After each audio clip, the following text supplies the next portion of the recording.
Questions and Answers with the Prince of Macedon. Hey guys, Alex here, and I'm going to do a questions and answers session with you guys. And before I do that, I do want to talk about BBC's Merlin. I mentioned this in my status update. Like, I wanted to know if anyone had seen this show, because I wasn't sure if I should get it or not. So I picked up the first two seasons. I finished them, and I gotta say, this is a really good show. It's pretty lighthearted, and each episode does feel kind of episodic, but that's not necessarily a bad thing. It's good to like tune into any episode and not be totally lost.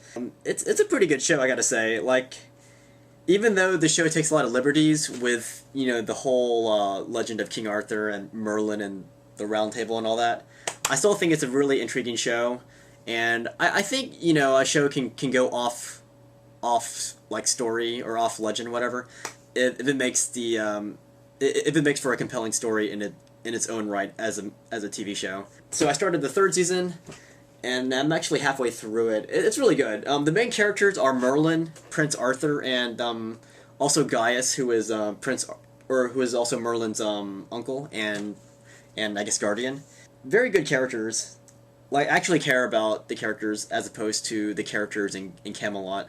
Camelot was made by Stars, much more geared towards older audience, but that doesn't mean it's a good thing for older people, because I actually preferred this one over Stars Camelot by far. Also, today in the United States, Game of Thrones came to DVD, and I had only seen the first episode of this because it was free at Best Buy for the first episode.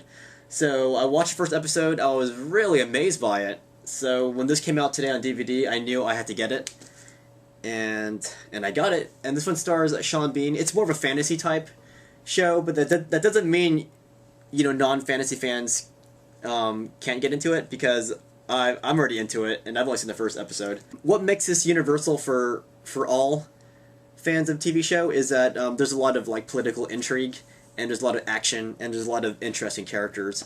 So it's not really for the fantasy aspect that the show's good, but more for overall, like, everything. The fantasy, the political intrigue, the action, and all the other stuff that goes on with this show. A lot of great performances, too. So let's start into this questions and answers thing. Let's see here. Which general would win in a head-to-head battle, George Washington or Hernan Cortez? This is by Carony19632, and I think he just posted that, actually. But obviously George Washington would win that battle, because Washington had a much more technologically advanced army, whereas Cortez's army, it was geared more towards fighting the natives of his time. So I don't know if that's fair to judge those two. Because if you're going to judge them, you have to judge them based on their armies, too. And, well, George Washington's army would just march all over Cortez's army. Cortez would have an army mainly of natives, like, fighting for him. And he would have a very small core of Spaniards and other mercenaries. But I just don't think that would be enough to fight George Washington, because George Washington would be fighting an open pitch battle, in which case the tactics of the natives would no longer come into play. And on some occasions, George Washington did have cavalry, not in all of his battles, but in some of them. And I think against the Spanish native army of Cortez, he would have him present. And I mean, the technological gap between these two, it's just too much. There's no way he could fight George Washington and triumph. All right, so WeRab2323 says, what were your favorite subjects at school, and what were your least favorite subjects, and why? Favorite subjects were anything to do with history, of course, and I also liked, back in high school and elementary, like gym class. Those are the classes where you just focus on sports and developing, your physical well-being. I love that. My least favorite subjects would definitely be anything to do with math.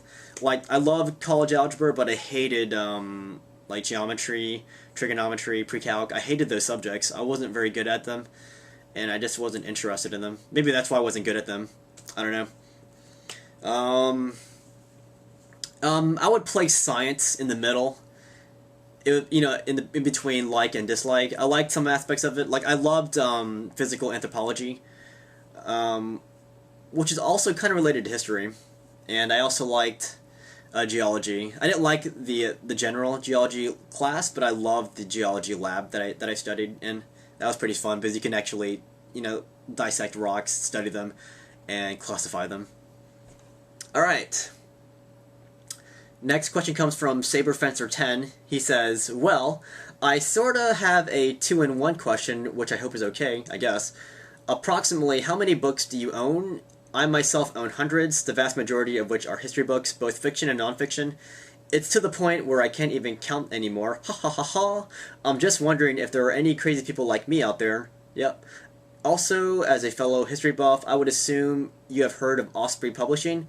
If you have, do you collect Osprey books? Well, the second part of his question, I don't collect Osprey books, but I do buy them, and that's only for the artwork. Let's see. This is the only one in reach of me. This one's called Roman Battle Tactics, 109 BC to 313 AD. This one's illustrated by Adam Hook. Pretty good stuff. There's some pretty good artwork in there.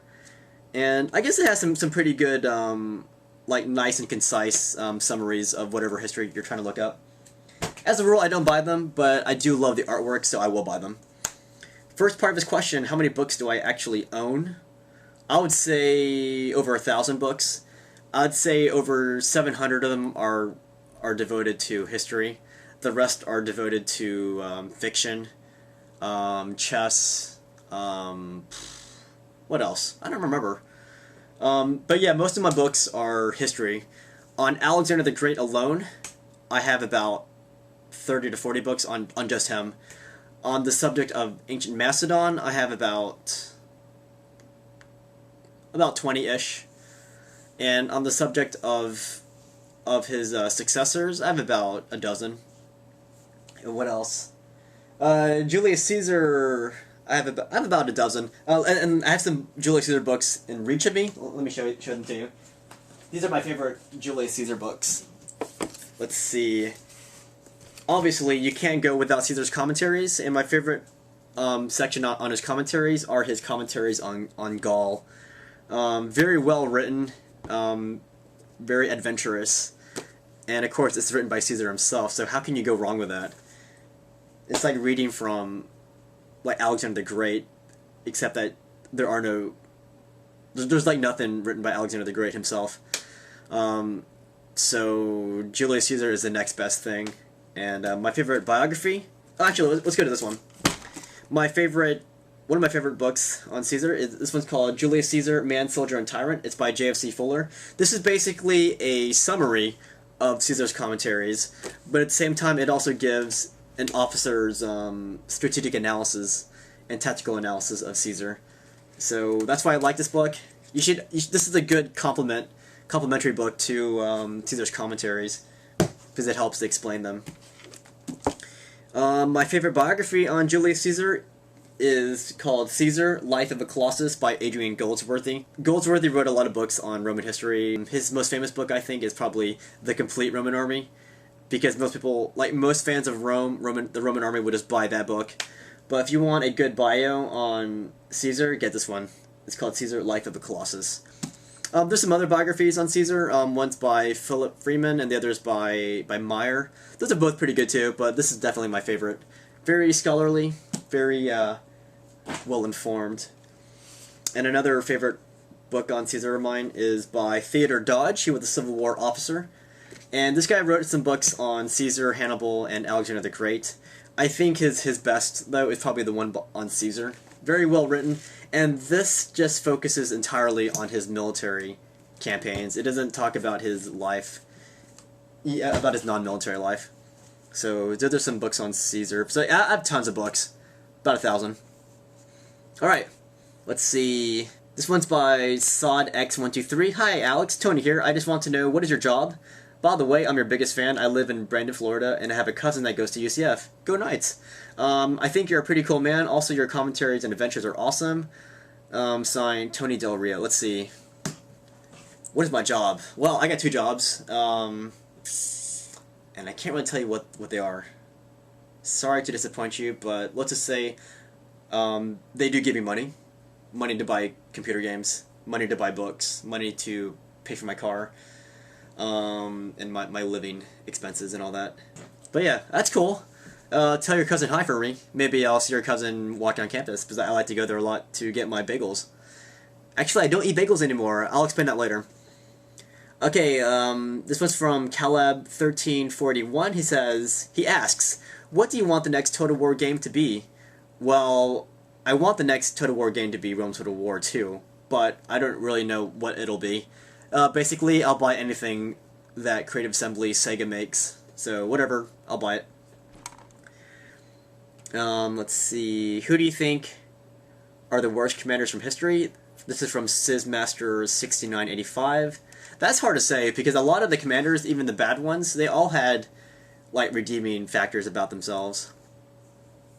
Off the top of my head, Mexico's General Santa Anna was pretty bad, I think. He had a very massive army, but I think he did not really knew how to use that army. I think Mexico could have done a better job with a different commander. And Santa Anna lost a lot of his battles. A lot of them. From the U.S. Civil War, we have McClellan, Burnside, Custer. See, problem with Custer is I admire Custer's bravery, but at the same time, Custer lost a lot of men, like, needlessly. But at the same time, he was brave, so I don't know, like, it's hard to answer that kind of question. I'm not going to. Let's see.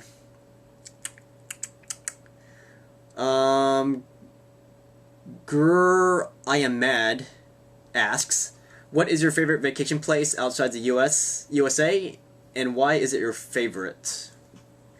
It's a toss-up between Wales and England. I like them both. I guess the first good thing about those places is that I don't have to learn a new language, because I already speak the native language. I like the historical aspects of England and Wales. They all had, like, history everywhere. They had a lot of good, they had a lot of nice things to buy. I can go shopping there if I wanted to. But yeah, it was a nice place, nice places to go sightseeing and meet people and stuff. Probably those. Let's see. Felix Hansen Gaming asks, how did you get into ancient Greek and Macedonian history? That was back in 6th or 5th grade or 7th grade, I forgot. But my first interest in Greek history would be the Spartans. Like first and foremost, I was a big time Spartan fan. It wasn't until I read about Alexander the Great where I got into him as opposed to the Spartans. But that's how I got into it. School did not provide that much information on Alexander the Great, so that's when I bought the campaigns of Alexander, and that's when I read about Alexander the Great himself on my own free time, and I loved it. And that's what got me into history in the first place. But definitely Alexander the Great is my favorite, aspect of military history. Let's see. This one's from Tahabiist. He asked, who do you think are the runners-up to Alexander in battlefield strategy? Like, not personal favorites, but from an objective viewpoint. Well, I guess looking back at ancient times, let's see, battlefield strategy. Hannibal was great at tactics. Maybe not the overall campaign, but in terms of tactics, Hannibal was great. Not one of my favorites, but definitely a great tactician. Very good proponent of the of ambushes and also deception. Also, let's see, Julius Caesar, obviously. He didn't have the same tactical flair as Hannibal, but he had the leadership to inspire his men to fight to greater heights. And from a Roman perspective, he was one of the best at commanding a Roman army. It's not the same kind of leadership skills that you need from commanding, say, a Macedonian army, but as a Roman commander, he was one of the best, and he's definitely my favorite. Sebakung123 asks, have you seen Robin Hood starring Russell Crowe? And do you care for it? Also, what is your opinion on Joan of Arc? Thanks for your videos. Always nice to watch. Well, regarding the Russell Crowe question, yes, I have seen that movie. Parts of that movie were excellent, and parts of that movie dragged. I think that movie could have been edited a lot better, and I thought the final battle was very weak, but I thought the events leading up to that battle were excellent, and I liked how they changed the story of Robin Hood a little bit for the movie. And Russell Crowe is a great actor, but I think in that movie he was a little off in that movie. Maybe it was the directing, but overall it was a watchable movie. It was watchable. Let's see. What do you think of Joan of Arc? She was brave. I'll give her that. And if you ever want to watch a great movie about Joan of Arc, you can watch The Messenger, starring, oh my gosh, I can't pronounce her name.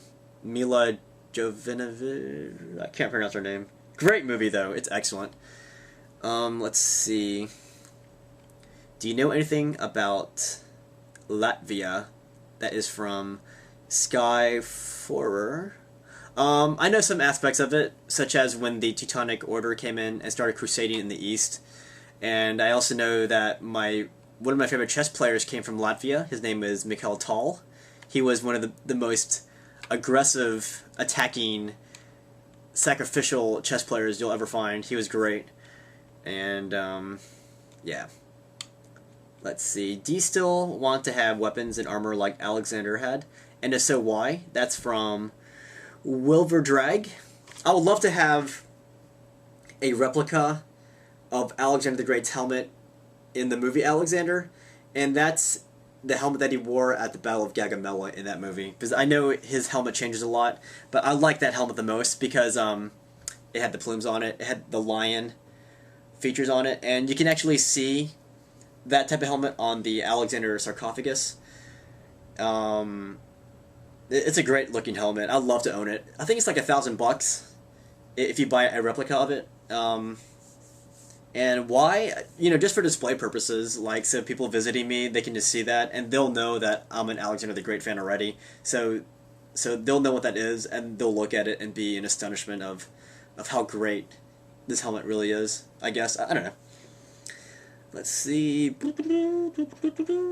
Okay, here's one. The Milos 1389. Who do you think will win the Euro tournament this summer? I think Spain, Netherlands, and Germany are favorites to win it all. Well, I've been a big fan of Germany ever since 1990, so I'm gonna have to pull for Germany. I always cheer for Germany for the Euro and also for the World Cup. Spain's always good, of course, and Netherlands is always good. You have your powerhouses who are always good, but I'm definitely cheering for Germany as I always do. And I need to get my jersey. Thanks for reminding me, buddy. Alright, let's see here. Who do you... Wait, why don't you like? No, I'll mention that. What is your opinion? Okay, here's one. Joseph Roy, 15. Prince of Macedon, what is your opinion of the sport of pankration, which is the original Greek Olympics but was not reinstated in the modern Olympics? Just a side note, pankration, a Greek martial arts that was even the fighting style used by the Spartans. Well, pankration, it wasn't really a martial art, it was more of a no-holds-barred type of fighting. I think there were some rules involved, but not many. Like, it's kind of like watching mixed martial arts, I suppose. Wow, look at that. But I don't think there was a weight division. I think it was pretty much everybody. Well, it doesn't matter what division you were in, you just have to fight whoever. I forgot. Like, I read a book on that called The Naked Olympics, which talks about that. I can't remember the specifics of it, but that would have been a very brutal thing to watch. And I'm surprised they didn't. I mean, I'm not surprised they didn't bring it to today's modern Olympics. I think today you could probably do like mixed martial arts, I guess, and call it pankration. But yeah, pankration, there wasn't really a style to it. It was more of a very free-flowing type of, combat. I guess it'd be kind of cool to see. Maybe you could do, as I said, a mixed martial arts version, and, give the contestants a lot of padding, and have a very strong referee who can stop the fight in case somebody wants to quit. Let's see.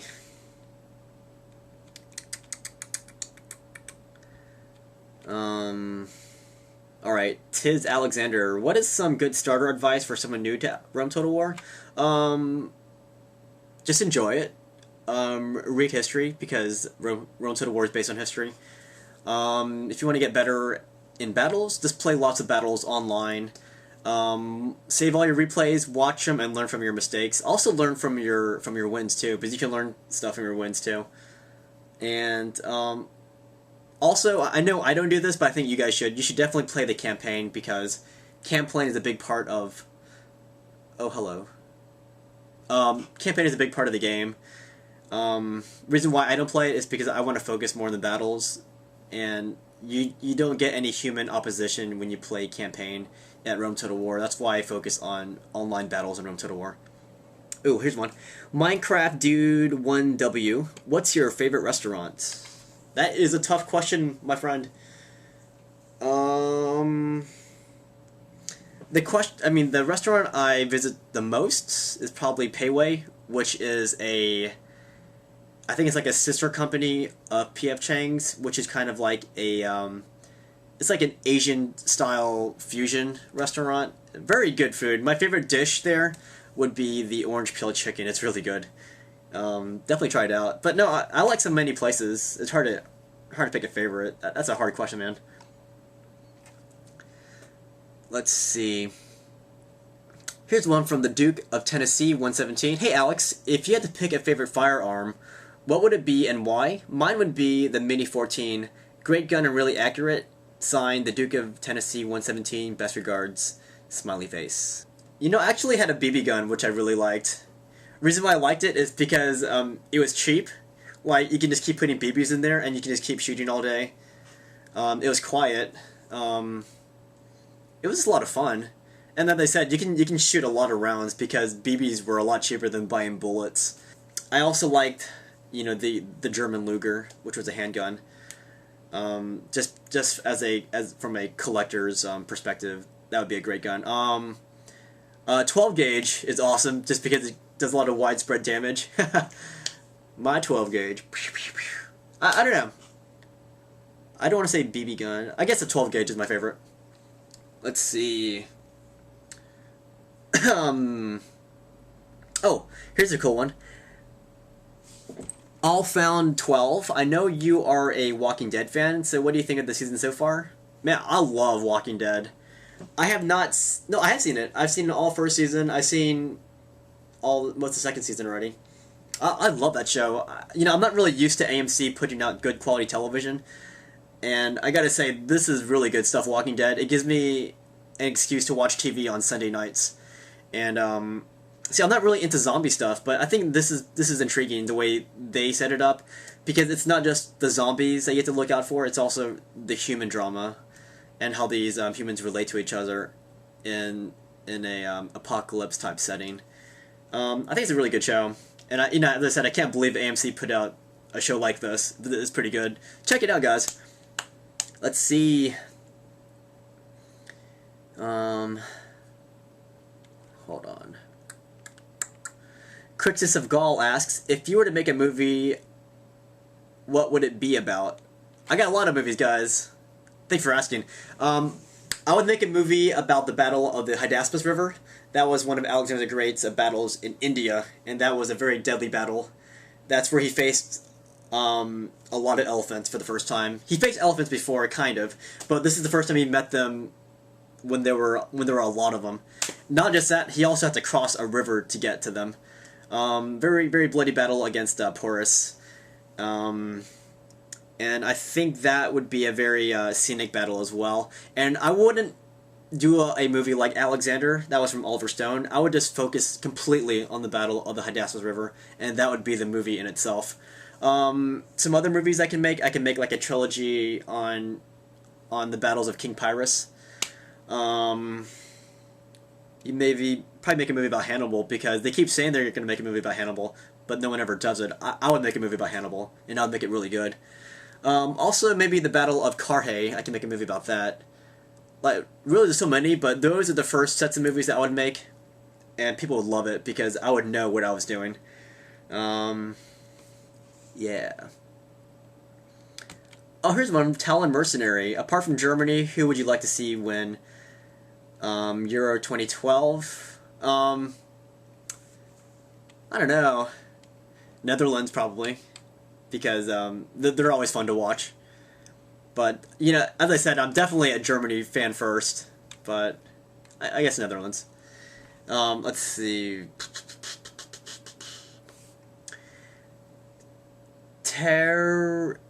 Tezaradosos says, Alex, I'm planning to make another graphic novel. Do you have any ideas to give me a hand? I would say do what pleases you the most. Like, if you can't please yourself, then you can't please others. That's my philosophy on that. Alright, Pharaoh of Egypt asks, Hey Palm, I have a question for you. Some people say that Alexander the Great was not big. Is that true? It's hard to say because there's only one description of Alexander the Great's height, and that is when it mentions Alexander the Great when he goes to Persia. He sits on the Persian throne, and because his legs are too short to reach the bottom of the floor, some of his men have to bring a stool, or what they think of the stool, and they bring it to his feet so they stop dangling. And that would imply that he was a short man, and that is the only description of his height. It doesn't say he's short, but you can infer that he's short. So maybe he was. Doesn't really matter because he was a great, like, military commander. Let's see. Cooking recipes. That comes from the Duke of Tennessee 117. Ooh, he gets 2 questions answered for me. I don't have any cooking recipes. All I make is chicken. I put chicken with my rice and I eat it. I also eat a lot of fruits. Some vegetables, not many vegetables. I'm guilty of that. A lot of shredded wheat cereal. I no longer eat bread. And that's what I was saying about the bagels. I don't eat bread anymore. I don't eat pizza. I'm trying to cut, cut out useless carbs. So no more bagels, no more pizza, no more, bread in general. See, I'm trying to get leaner and more athletic looking. So, yeah. Let's see. 17 Crawls 1. So, what do you like about Star Wars, The Clone Wars on Cartoon Network? And if possible, what was your favorite episode set? Mine is the one where Savage Opress comes in. Well, what I like about The Clone Wars is that The Clone Wars, it goes into more depth about The Clone Wars because the movies do not go into The Clone Wars that much. So, if you want to know more about The Clone Wars, watch Cartoon Network's The Clone Wars, but you'll see a lot more of that. And my favorite episodes are the ones that focuses on the clone troopers, because what I like about modern warfare are, like infantry fights, especially at the platoon and squad level. And I think Clone Wars does a good job of that when they concentrate on the clone troopers. But even then, when it focuses on the Jedi, it's still a good show. And if you're a Star Wars fan, you definitely have to watch the Clone Wars on the Cartoon Network. Oh, Brahmati 2 says, Hey dude, do you know any series like Rome? I really liked it, but there are only 2 seasons. Well, let's see. I, Claudius, it's a very, very older show made by the BBC, and it kind of picks up where Rome leaves off. It starts off on Augustus, and it goes all the way to Claudius. Actually, Claudius is the one narrating the show. But I gotta warn you now, it's a very low production show. It's very stagey, but once you get past that, it's a very good show, very very classic. And I recommend that in addition to Rome, of course. And if you like Rome, you'll also probably like The Tudors. The Tudors focuses on Henry VIII, but they're very similar because there's a lot of political backstabbing, a lot of political maneuvering, a lot of political intrigue in general. And they both deal with historical subjects. So definitely check out The Tudors. What else? Spartacus, if you like Roman times. Spartacus is pretty good, and it talks about Spartacus, who was a contemporary of Julius Caesar. So you can watch that. It's a pretty good show if you like action. And of course it's set in Roman times, so you'll probably like that too. What else? Yeah, watch those. And unfortunately, I think I'm out of time. I can't really answer any more questions. Yeah, sorry, if I didn't get to your question, sorry. I can only answer so many questions at a time. But I can turn the question around on you guys. Since we talked about Game of Thrones, or since I did, what do you guys think of this show? I can't really answer that because I've only seen the first episode, but from what I've seen, this is a great show. That's it. That's the end of my questions and answers session. I do want to go back into making adventure videos when I can, and I also have something... I have another kind of video project planned for this channel. that isn't a adventure video and it's not a questions and answers video. This could be like a whole new series that I'm planning to introduce to my channel, but I don't know about it yet because it might not translate well onto YouTube. But I will brainstorm on it and hopefully it pans out. Until then, I'll see you guys next time. Thanks for taking part in this.